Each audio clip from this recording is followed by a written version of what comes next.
విద్యార్థులకి న్యాయం చేయాలనే ఆలోచనతోని ఉస్మానియా యూనివర్సిటీ జేఏసీ తరపున అల్లు అర్జున్ గారి ఇంటి కార్యక్రమాన్ని ముట్టడి కార్యక్రమాన్ని తీసుకున్న సందర్భంగా ఈ రోజు ఆ కుటుంబానికి న్యాయం జరిగింది.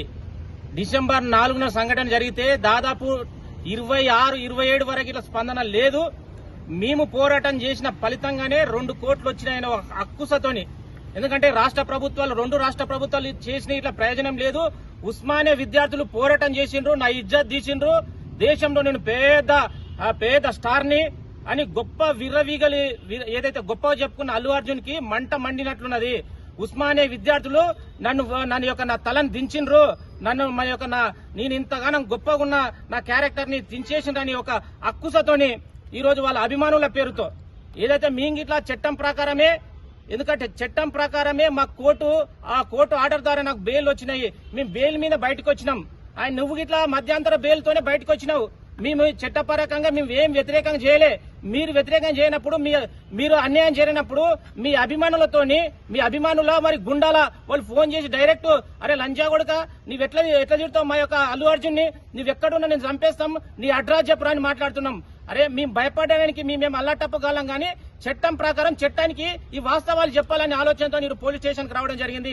అల్లు అర్జున్ మేము కనీసం 15 మంది వస్తే నేను తట్టుకోలేకపోతున్నావు, జీర్ణించుకోలేకపోతున్నావు. ఉస్మానియా యూనివర్సిటీ ఉన్నటువంటి 8,000 మంది విద్యార్థులు, తెలంగాణలో ఉన్నటువంటి 30 లక్షల మంది విద్యార్థులు నీ ఇంటి ముట్టడి చేస్తే ఎట్లుంటుంది పరిస్థితి? నువ్వు పెద్ద హీరో కాదు, నువ్వు జీరో అని ప్రపంచానికి తెలిసిపోయింది. ఇప్పటికైనా ఒళ్ళు దగ్గర పెట్టుకుని మాట్లాడు. కనీసం నీ అభిమానుల పేరుతో ఎవరితో బెదిరింపులు చేస్తున్నారో వాళ్ళని చట్ట ప్రకారంగా చర్యలు తీసుకునే విధంగా చట్టానికి అనుగుణంగా మేము పనిచేస్తాము. ఒక చదువుకున్న మేధావులుగా, పిహెచ్డి స్కాలర్ గా నీకు చదువు జ్ఞానం ఉంటే నీ పోరంబోగాలకు చెప్పు. లేని పక్షంలో నీవు ఈరోజు 1500 మంది అన్నావు కదా, ఎన్ని వేల మందితో ముట్టడి కార్యక్రమం చేసుకున్న బిడ్డ ఇప్పటికైనా ఆలోచన చెయ్యి.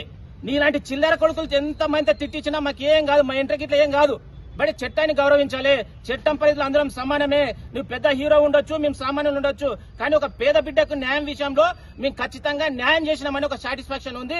మీరు ఎన్ని కార్యక్రమాలు చేసినా మేము తట్టుకుంటాం, నిలబడతాం. కానీ చట్టం ముందల మీ యొక్క దురాఘాతాలు, మీ యొక్క వాస్తవాలు, మీ నిజ స్వరూపం బయట పెట్టాల ఆలోచనతోనే మేము ఈ కార్యక్రమాన్ని తీసుకున్నాం. ఇప్పటికైనా జ్ఞానోదయం తెచ్చుకొని తగ్గించుకో, నీ యొక్క ఎక్స్ట్రాలు తగ్గించుకో, ఒక మనిషిగా జీవించు.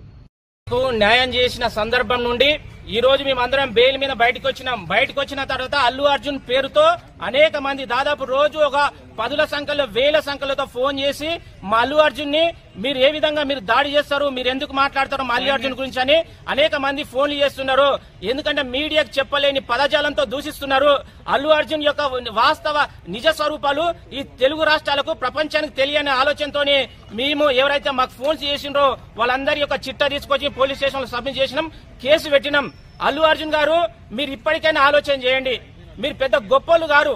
ఒక బిడ్డకు న్యాయం చేయలేని సందర్భం నుండి మేము ఉస్మానియా విద్యార్థులుగా మేము వచ్చి మేము న్యాయం చేయించినాము. నీవు కక్ష సాధింపు చర్యలు తీసుకుంటున్నావు. నీవెన్ని కక్షలు పెట్టినా, ఎలాంటి మందితో ఎన్ని రకాలుగా తిట్టించినా ఖచ్చితంగా నీ మీద పోరాటం చేస్తాం. బిడ్డ ఒకసారి ఆలోచన చేయి. మేము 15 మంది వస్తే నీ పరిస్థితి ఘోరంగా ఉంది. ఉస్మానియా యూనివర్సిటీ, తెలంగాణ, కాకతీయ, ఈ తెలంగాణలో ఉండే 30 లక్షల మంది విద్యార్థులు నీ ఇంటి మీద వస్తే తట్టుకోలేని పరిస్థితి. న్యాయం ఎటువైపు ఉంటే అటువైపు ఉస్మానియా విద్యార్థులు, ఈ తెలంగాణ విద్యార్థులు ఉంటారు.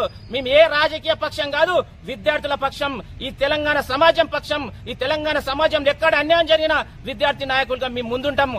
ఇప్పటికైనా నీ కొవ్వును తగ్గించుకో. నీ అభిమానుల పేరుతో ఎవరైతే ఎక్స్ట్రాలు చేస్తున్నారో వాళ్లకు నీవు సర్ది చెప్పుకో. లేని పక్షంలో ఇది అగ్నిగుండమై దేశవ్యాప్తంగా వ్యాప్తి చెందుతాయి. నేను ఎక్కడ పోయినా వెంటాడే ఒక భూతంలో వెంటాడతాము. ఉస్మానియా విద్యార్థులుగా ఇప్పటికైనా రిక్వెస్ట్ చేస్తున్నాము, నీ అహంకారాన్ని తగ్గించుకో. లేని పక్షంలో ఇంతకు 10 చూడాల్సిన పరిస్థితి భవిష్యత్తులో ఉందని హెచ్చరిస్తున్నాం.